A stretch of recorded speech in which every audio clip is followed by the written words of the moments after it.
I'd like to bring up another very good friend of mine, Bloomington's own treasure, for those of you who read Bloom magazine. 20 questions. This month's feature centerfold, if you will, Arbutus Cunningham.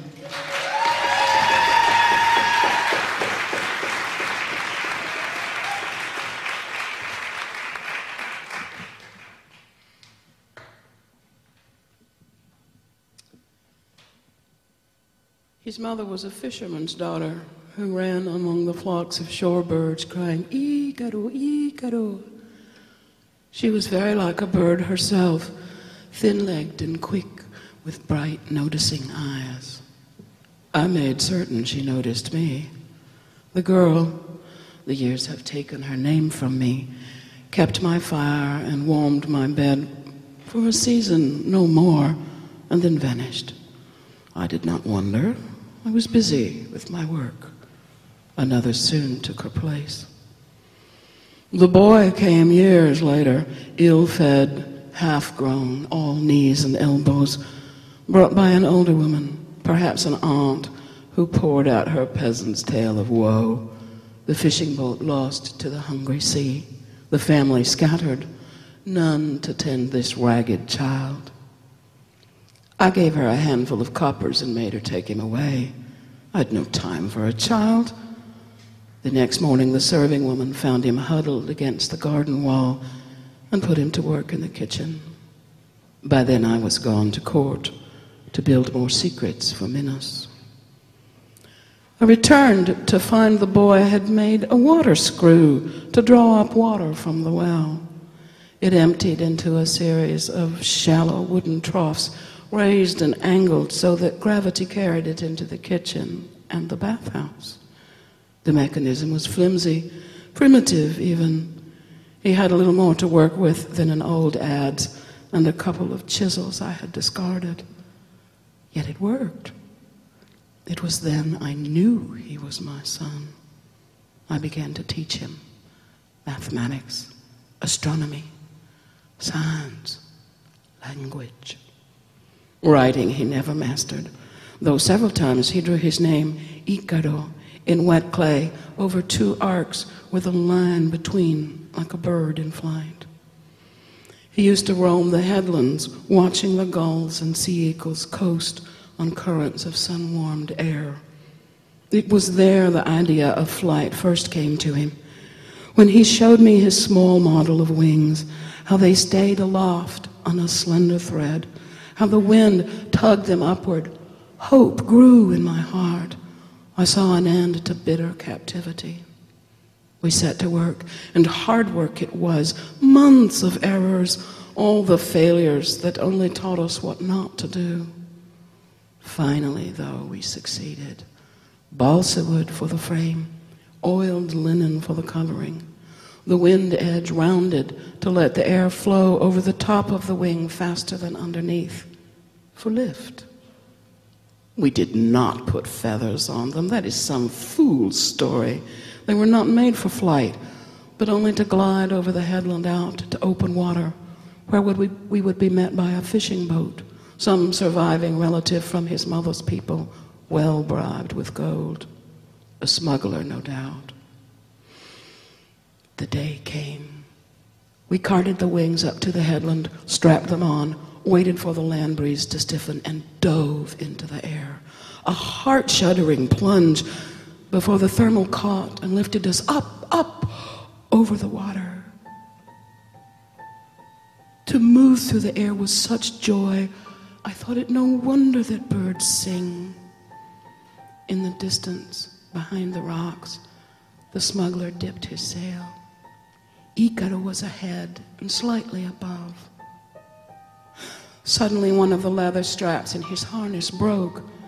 The loose tailing flapped in the air. The whole fragile, miraculous assembly dipped, spun, and dropped. As he fell, he cried out, not to me, never to me. "Mother!" he called. "Mother!" The blue sea took him.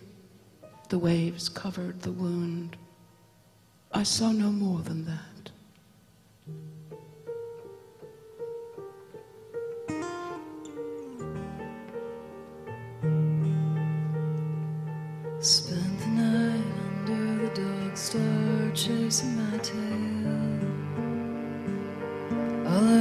things to say, no one to tell anyway. And the ambulance sped down the road in search of a heart whose beating had stopped, a life interrupted. Statements were taken and solemnly filed in a drawer. I wish I'd known, she said, that he'd go off alone, she said.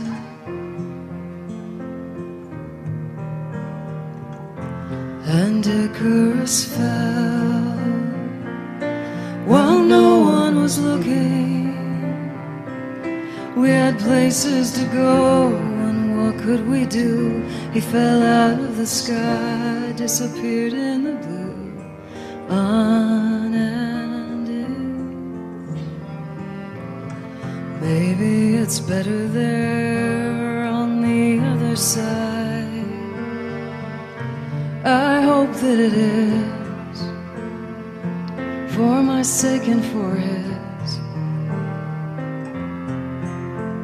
It's got to be greener, she said, when they left with their lights all gone on their way. Nobody to save today. He should have known better than flying so close to the sun. The wings couldn't hold, but he never did what he was told.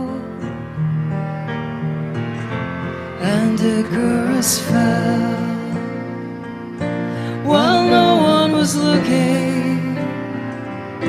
We had places to go, and what could we do?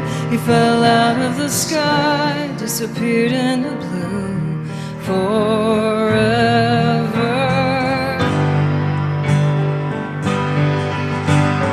I could have saved him, I could have just 1 minute more. All this thinking I do lately takes all of my attention.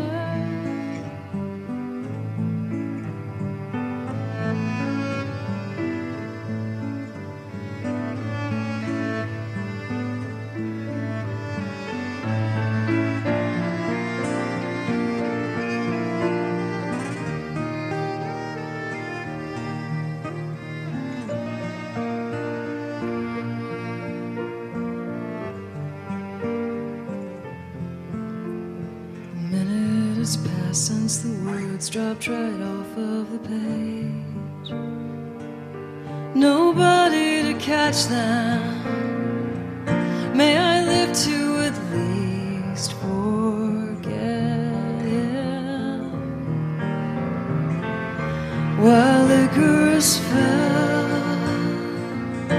and no one was looking, we had places to go. What could we do? He fell out of the sky, disappeared in the blue, unending, blue, unending sea.